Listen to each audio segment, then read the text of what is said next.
Hello, everyone. Welcome back to another episode of the Benchwarmer Sports podcast. I'm Raffi, and as always, guys, that phrase is, I guess, it's kind of my thing. I was recording and published an NHL free agency video that is now up, so make sure to watch it if you haven't, and just see all the takes that I have that were wrong, because by the time you guys see this, we're going to be a week into free agency.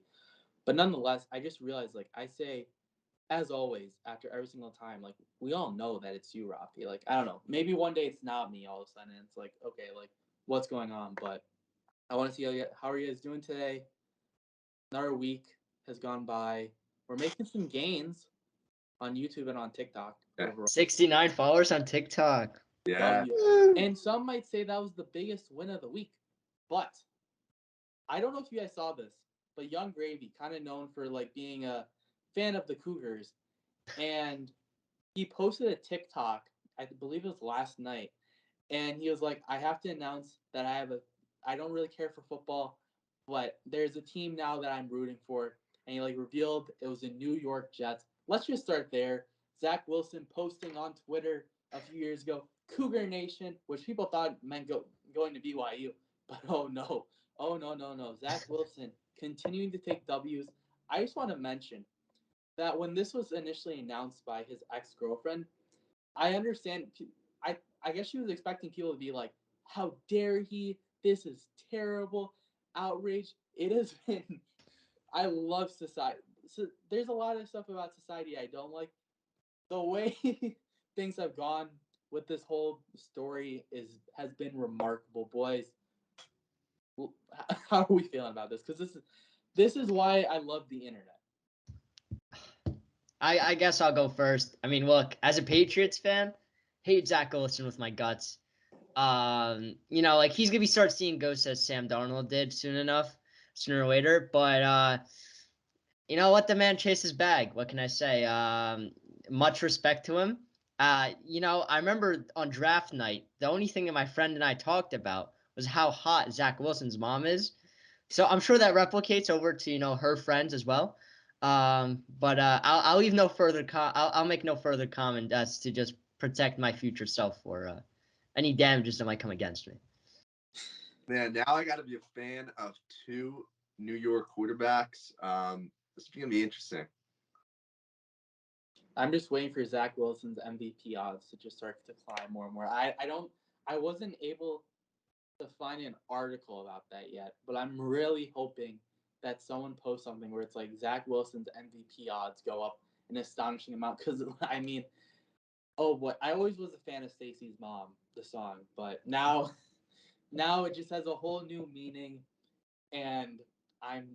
This is beautiful. This is why I love the internet. This is why this generation, for as soft and as we can, this is for a whole nother episode of being an old timer, even though I'm 20. Regardless, We I all love I guys. love the internet. I love the internet.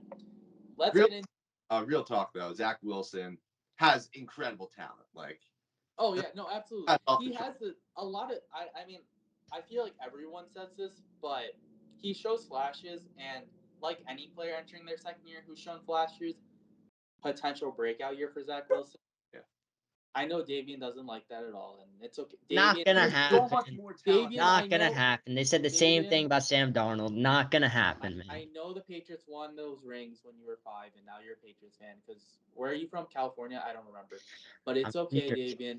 You're gonna make it. You're gonna make it. You're okay. Just when you Good. have, just Look, remember. I got the Knicks to Remember. root for, man. The Knicks are doing great. Yeah. Jalen Brunson, $27 million a year. Definition of great right there. All right, It before is we'll great. get into the Knicks in a bit, because there's a guy that's kind of been attached to the Knicks. We'll get into that in a little bit. I did want to mention, I want Theodore to just describe another reason why we should all hate ESPN, and this should be mainstream because ESPN has, this is for a whole nother conspiracy segment. Maybe in the future we'll have a conspiracy podcast where I'll just talk about Disney and the Olympics the whole time. Now those are all terrible. But regardless, Disney, ESPN have covered up a really great story. Theodore, can you break it down? You've been skirting that line for a while, Raffi. I think we finally entered full blown conspiracy, but no, Get your tinfoil hats on. yes. Yes. But no, okay, so basically Ballsack Sports, one of the greatest pages on all of Twitter.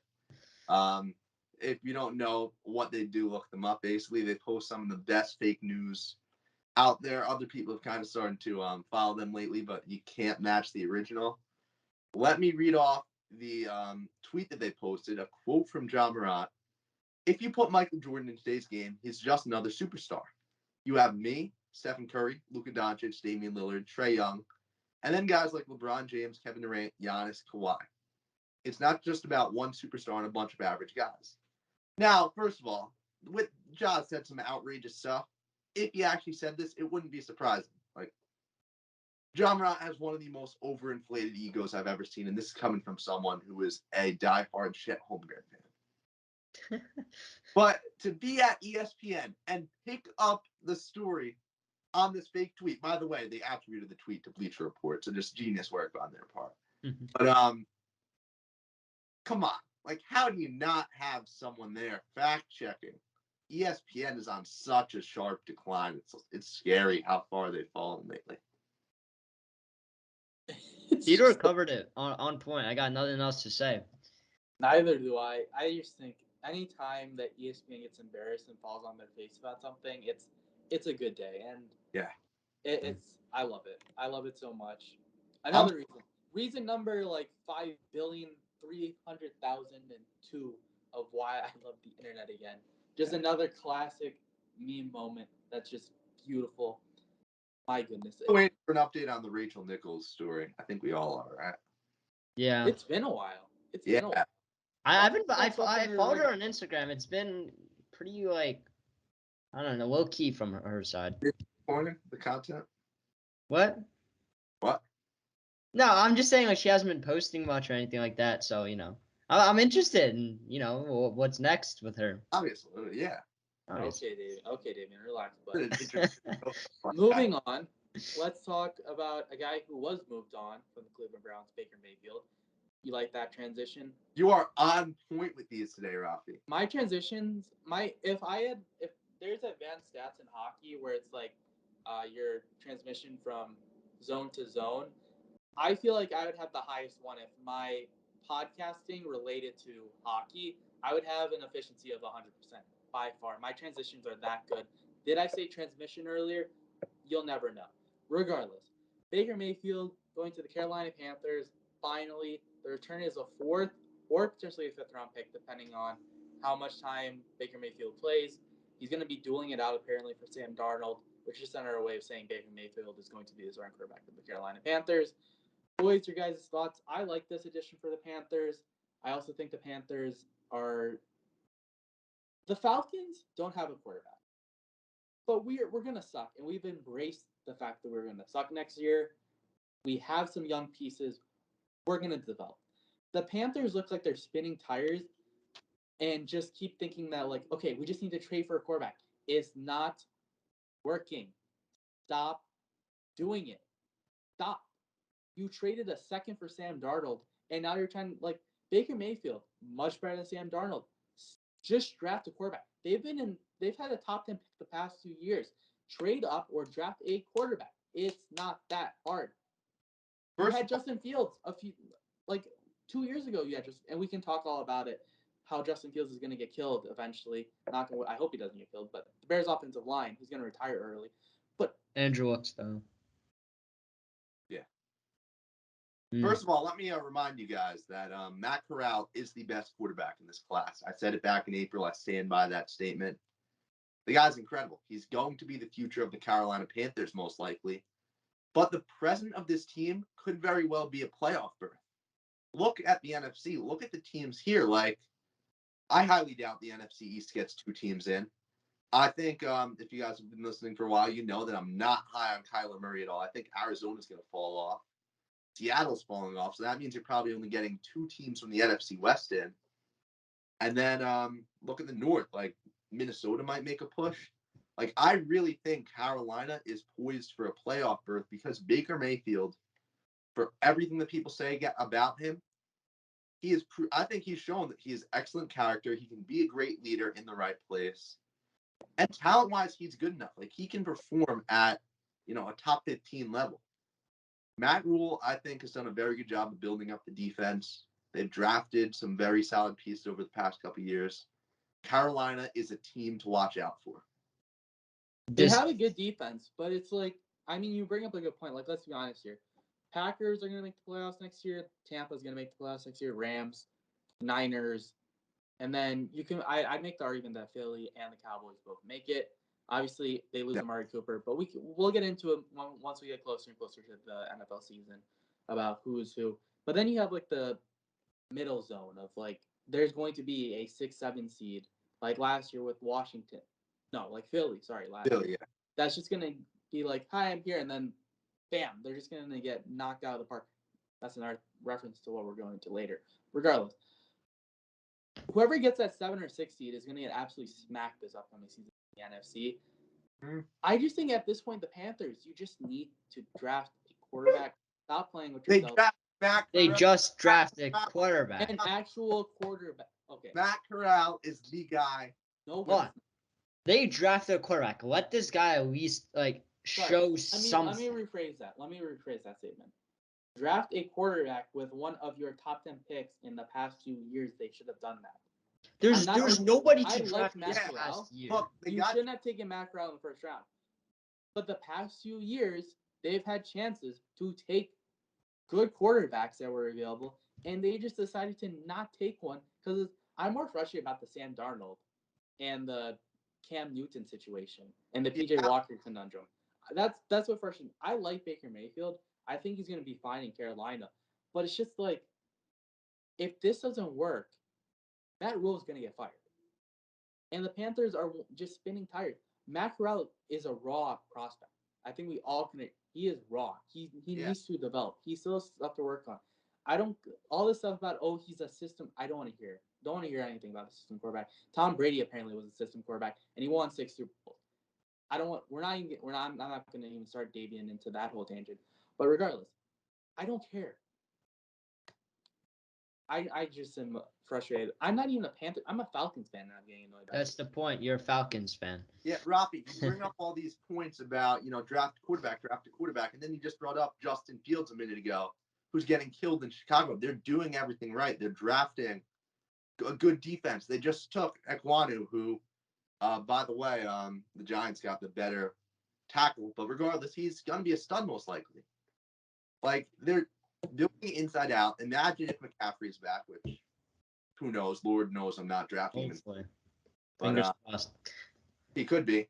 Baker Mayfield and Christian McCaffrey over under 4 games played together this summer. Over maybe 5. Maybe he gets a small injury, comes back later. I don't think the Carolina Panthers make the playoffs. I think that the NFC South is just too competitive, with exception to the Falcons. What? The Saints and Bucks?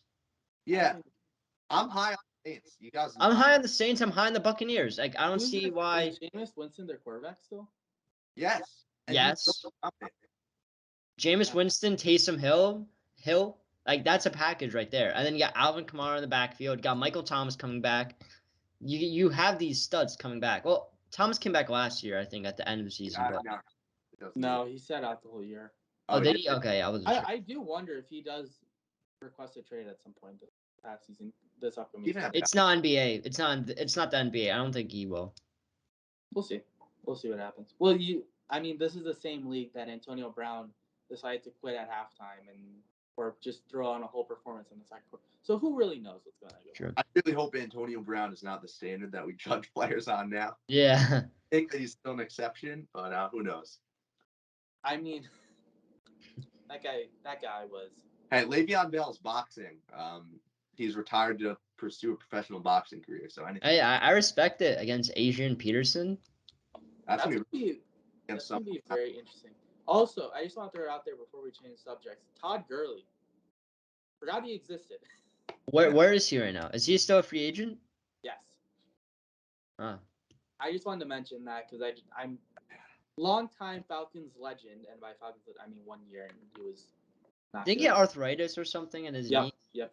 So I just wanted to give a shout out to Todd Gurley because it's crazy how fast he disappeared. He was so good. Yeah. He was so good. Just like Andrew Luck had a great career, but it was unfortunately just a short amount of time. All right, MLB. We're talking baseball, but only because I like this part of baseball, and that is the home run derby, which I love every year. It's gonna be so much fun. It's on Monday. Can't wait to watch Kyle Schwarber win the home run derby or Pete Alonso. Either way, I'm perfectly down with it. They have some good guys. Pujols is going to be doing the home run derby. I'm Yeah, excited. why? Even though I am a avid St. Louis hater, and obviously the MLB All Star Game, the Yankees. How many All Stars do the Yankees have, Theodore? 6. Yes, 6. Yeah. My goodness, the Yankees are so good this year. I can't wait to see them lose in the first round or second round in the playoffs. Yeah, Anyway, yeah. that's for our September. Are you guys gonna watch the All Star Game? I don't know if you guys are No, tapped into I'm it. not. I personally love the home run derby and the All Star the festivities. I love the I think the MLB out of all the sports, and the NBA is kind of catching up recently. I haven't been involved in hockey long enough to really gauge it, but the MLB does the All-Star game right. Like, it's fun. It's fun year in and year out, and as the this whole unwritten rules, all this stuff starts to fade away a little, like you see the players expressing themselves. I think it's a fun weekend, and the home run derby, obviously, in my opinion, more fun than the game. And it also determines who hosts or who. No, that's out the window. They got rid of that. Yeah. I liked having like a true incentive on the line. Dumb. The Yankees go out and win 120 games. You're gonna make them play on the road in the World Series. Come on. What year will that happen? That'll actually happen 5 months from now. Well, I'm glad. Well, this podcast will be up shortly as you're watching. So hopefully by then we have a lot of people that can hold you accountable to that take. But we'll see what happens. Maybe I'll be held accountable for chirping on the Yankees, as any good civilian, any good fan of baseball outside of New York would do. Final topic. And let me just add before we wrap up this home run derby stuff, it's a Mickey Mouse ring for whoever wins because the 2 best home run hitters in baseball are sitting down. So take it with a grain of salt. Although the baseballs are certainly juiced, I still like it. I still like the home run derby. I still think it's a good time. It's fun. But moving on to our final topic of discussion, and have I mentioned yet that I don't follow the NBA too directly, yada yada yada, the whole shabooble, whatever it's called. Rudy Gobert got traded. I want to discuss that, and then I also want to discuss how apparently Donovan Mitchell is not he's not being shopped, but he's available by the Utah Jazz. I don't understand why the Jazz are rebuilding. I feel like they'd be looking for another piece or two rather than tearing things down. No, they have to kill everything. Mitchell's gonna leave either way. Like, he's not happy on the team. They just need to implode everything and just start rebuilding again. There were signs of Mitchell not being happy before. They had blowout loss after blowout. Like they would be like winning by 20 and they'll end up losing the game. And you would see that Donovan Mitchell was just really, like, you could see the frustration really. And everyone knew that heading into free agency that he's going to be traded at some point. Nobody really. I was very surprised when the Utah Jazz said, "Oh, he's not on the table," because you trade Rudy Gobert, but you're going to somehow build around Donovan Mitchell. Didn't really make much sense to me. So now that they're breaking down everything, I think it makes a lot of sense, and I think the Knicks are real contenders for Donovan Mitchell, and they are going to put up a really good package for the Jazz, and we of course as the Knicks are going to blow it and give them like 7 first-round picks and then make KD basically untradeable. But that's the story that we'll talk about when we hit that. Peter, before I ask you about what a potential package might look like for the New York Knicks, we're going to certainly be in on Donovan Mitchell. They've been linked for the past few months. This isn't you guys just being really ridiculous homers. Like, no, this is quite fair. We've heard a lot about this in the past. I want to hear your thoughts on the package received for Rudy Gobert, which was Malik Beasley, Patrick Beverley, Leonardo Bolmaro, who I didn't even know was a basketball player, Walker Kessler, who was just taken recently in the NBA draft, Jared Vanderbilt, who did not go to Vanderbilt, a 2023 first-round pick, a 2025 first-round pick, a 2027 first-round pick, a 2026 pick swap, and a 2029 first-round pick. It looks like they got a lot in return, and I don't know why. I get it because you can't. I don't think you can trade picks in back-to-back years, first-round picks in back-to-back years in the same trade. Mm. But I just think it's kind of crazy that teams are just like, here, have my next 8 years of first-round picks. I just feel like that's just not a convenient way to go about it. But Theodore, I want to hear your thoughts on the package. Yeah, I cannot relate to teams trading away years and years of first-round picks. I've never seen it happen involving any of my teams. But well, you've been on the opposite side of it. Yeah. I just think that it was it's an idiotic move by Minnesota because now, the picks I'm cool with. 4 first-round picks for Rudy Gobert, there's no problem there. But to give up Malik Beasley, Jared Vanderbilt, Patrick Beverly, who was the heart and soul of this team, that's just, your roster's way too thin now. Had you been able to keep those 3 guys, you have a rotation of Beverly, Anthony Edwards, who continues to improve. I think he'll be an All-NBA candidate this year. D'Angelo Russell, you got Cat, and you got Gobert. That is an excellent starting 5. As things stand, their top 4 is absolutely incredible. But there's just no depth on this roster now, and you've given up all your future, your picks that would have helped you trade for more. You just overpaid way too much.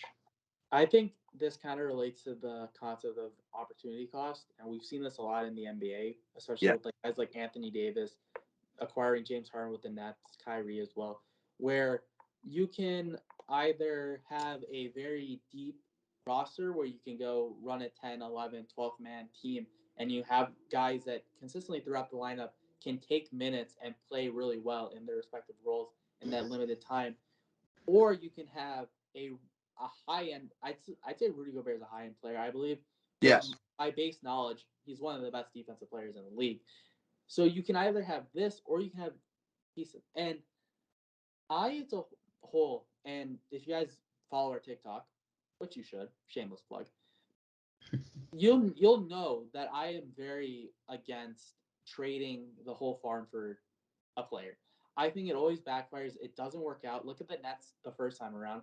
This time around, if they do trade Kevin Durant, you're getting a bunch of picks, but they're not your picks. So I believe who has all their first round picks? Is it the Thunder, I believe? Rockets. The Rockets. The Rockets are going to have so many picks the next few years in the top.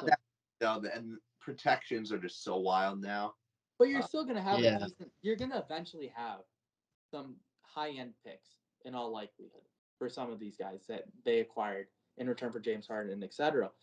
I just think it's much better for teams to develop their own talent like the Warriors did and retain those players and trade for your Wiggins, trade for your complementary pieces where you're only giving up a first-round pick and maybe a roster player or two, rather than trading all these picks, regardless of if they mean anything. Because I know I've been seeing this team's trading 4 first-round picks, and it's none of those picks are going to be anything. But my point is, going full circle, I don't think that it's right to be trading all these assets for a superstar player. I think it's much better that you scout, you develop, and you build your team through the draft. It's cheaper too than going out there and trading all this capital and all your depth away for who's a very good player, but that's just as much of a lottery ticket because injuries, chemistry, there's so many factors. It's the same amount of factors as a high-end pick. And Raffi, let me just say, because the Timberwolves, one of the most dysfunctional organizations in the NBA for years, they had finally started to do things right. Look at the guys they drafted. They drafted Karl Anthony Towns. They drafted Anthony Edwards. They were doing a good job drafting. They got D'Angelo Russell. Well. Beasley and Jared Vanderbilt, they were 25 and 23. I don't think they actually drafted them. They basically traded for them at a young age. These are more homegrown players who can develop. Walker Kessler, the rookie they traded, he was a second-round pick. He averaged 5 blocks a game at Auburn. He had flashes of being that Rudy Gobert team. They were a young team, long timeline, bright future, and they just have accelerated it so much. And I don't even think they really get much better. It's just one of the worst trades in my eyes that I've seen. It makes a lot of sense though, because I believe Minnesota has new ownership. I think I'm not. Correct me if I'm wrong. A-Rod. Yeah, A-Rod, right. So I it's hate like it. it's somebody who's coming from a big market team that's going into Minnesota. He signed a contract when he bought the team. They were told like you can't move this team from Minnesota. So Yeah. how do you attract more fans? You gotta do something like this where you get a player like Rudy Come on, Gobert. it's not attracting fans. I think it is because you make the Go team ahead. more exciting. That's what I think you do. I think in the long term it's not going to work out, but I think in the short term, like for a team in Minnesota, I think it makes sense, especially given Simmons in Minnesota. I know Minneapolis and St. Paul are definitely like highly like dense, very populated like area, but yeah, like they're like as a sports franchise city. First off, I'm so sorry. I am so sorry. But second off, it is more of a smaller market in the sense that they're not raking in as much money as like you would expect from like that. I feel like the Minneapolis like area for how dense and how populated it is, I feel like they wouldn't be like in New York or Chicago by any means, but I feel like they'd be a bit higher up, where it Yeah. makes sense for them to demand some success. But it's like you just had solid progress. It's like if the New York Rangers, for example, who right now look very good, and then they decide, okay, I want Patrick Kane, which is not you're not trading for Patrick. You're not getting Patrick. I love Patrick Kane. He's staying with Chicago. I will get past my delusion. And then you trade Capo Caco, Alexi Lafreniere, 2 first-round picks. Both those guys were top 2 picks over the past couple of years Right. for Yeah. people who don't understand what I'm talking about. Like, you can't just trade your whole future for like how long is Rudy Gobert's contract? He has, so that's not the problem because the way things go, they're going to be the one in position to lock him up. But he's like 33 years old. Like that's the big problem here. That is a problem. Well, By the time Knicks. he's gonna be like If 35. anybody here is listening from the New York Knicks executive office, first off, contact us to like sit down, join the podcast. Second off, trade for Donovan Mitchell. We need him here. I think it would be a great addition to the team. Don't trade the whole barn, but we have players that we can trade, so let's do it. I unfortunately only have a connection with the Dallas Stars. I do not have a connection with the New York Knicks. Okay, well, that's a story for another day, though. But Raffi, or Davian, you were absolutely right there. Like as the stand-in New York Knicks fan for today, rocking the Porzingis shirt, I'd be willing to give up everything except you can give up a package. I feel like Mitchell Robinson. You can't give up Mitchell. I feel like we would have to give up Mitchell Robinson, but I don't want to. No, you got because you give up. I feel like he's that makes up the money. Then you give up, top in quickly. You got the young guys like Grimes who have some value. You got 3 first-rounders from OKC. And then just a bunch of other picks. Get it done. I'd do anything possible. See, but I wouldn't trade quickly either. And like there's some players I just would not trade. See, but Mitchell's also 26, which makes that more valuable. But I feel like you're also more willing. That's where it's like also we're talking about Rudy Gobert's age. Kevin Durant, he's like 34, 30. Like he's older now. Yeah. He's still arguably a top 3 player in the NBA right now. That's a whole other discussion for another day. But are you going to trade all these assets? Although he has 4 years, by the time his contract expires, he's going to be 36 or 37. You're going to trade your whole future away for a guy that, although is likely going to continue to be great throughout that contract, you run the risk because players, as you get older, time is undefeated. Yeah. We don't know when. I know Theodore might be different about this, but I hope Kevin Durant has a very, very long career where he plays till he's 50 at a high level. But unfortunately, I just don't think that's going to happen because it's just you become Michael Jordan. Right. But you can't compare Kevin Durant and Donovan Mitchell. Donovan Mitchell's this young rising star. He's the future of the league. Which is what I was saying. Like that would be it'd be much more value. I feel like you'd have to give up, but it's also better at least because he's 26. He's gonna have a contract soon. But I mean, you're gonna get him through his quote unquote prime years in the NBA. Yeah. So it's much more. I'd say it's more valuable for a team to have Donovan Mitchell right now than Kevin Durant. And Kevin Durant is a much better player. Don't get me wrong. But if I had to choose between trading my future for Kevin Durant or Mitchell, I'd feel a bit more better trading Mitchell if I have the right pieces in place. If I feel like he's like the one guy missing away. You absolutely hit that on the head, because I'm not going to be on a full Kevin Durant trade. I wanted to. I'm just going to hold my breath to take it away. Donovan Mitchell, though, excellent player, averaged 26 a game the past 2 years, really. If you get Jalen Brunson, RJ Barrett, Donovan Mitchell, and Julius Randle, that's an excellent top four. They're all young, and that's a team that can go far in the future if they can just add one more piece later on, which they would be able to. Absolutely. So this should go without saying, but the Knicks will not be alone in doing this. I'm sure Miami is going to go all in. Probably. I think Miami is another team where they have a really good. I mean, they went to the NBA Finals. I think it's now 3 years ago, which is crazy how time works. But 3 years ago, since the last time they went to the finals, they still have everyone. They still have a bunch of young players. Jimmy Butler is getting a bit up there, but he's still balling out. So I don't think that's really a concern for anyone. So, Raffi, listen to me here. Miami is actually one of the rare cases where I disagree with what you said earlier. And there you might want to just go for Kevin Durant, for the reason that Butler's getting up there in age, and regardless. Oh, and there's a whole weird, I can't even explain it because it makes no sense, but basically, if they traded for Mitchell, they'd have to trade away Bam because of some rookie contract extension. Yeah, there's some, like, you can't have two people on rookie contracts, so they would need to trade away Bam. Bam. I can't pronounce his last name. Yeah, but Bam Adebayo. Yeah. One of the most bizarre NBA legal term things I've ever seen. The NBA is just weird. Yeah. But that's for another day, as I've said with a lot of stuff.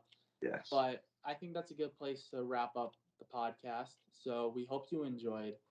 And if you haven't yet, be sure to subscribe to our channel if you made it this far. First off, congrats. I think you're like the first person to go through a whole podcast. So first off, congratulations. I don't have an award for you, but if I were to ever meet you, I'd give you a firm handshake and say congratulations. Be sure to also follow us on TikTok, Benchwarmer_sports, for shorter videos. We're getting, by the time you're seeing this, I'm sure you would have seen then Theodore having the sunglasses on. He's going to be getting some more posts up, and it's just going to be sweet to see Theodore just chilling out once again. So be sure to follow that as well. For Davian, for Theodore, once again, I'm Raffi, and as always, as I always like to say, we hope you enjoy this episode, and we'll talk to you guys again soon. Peace.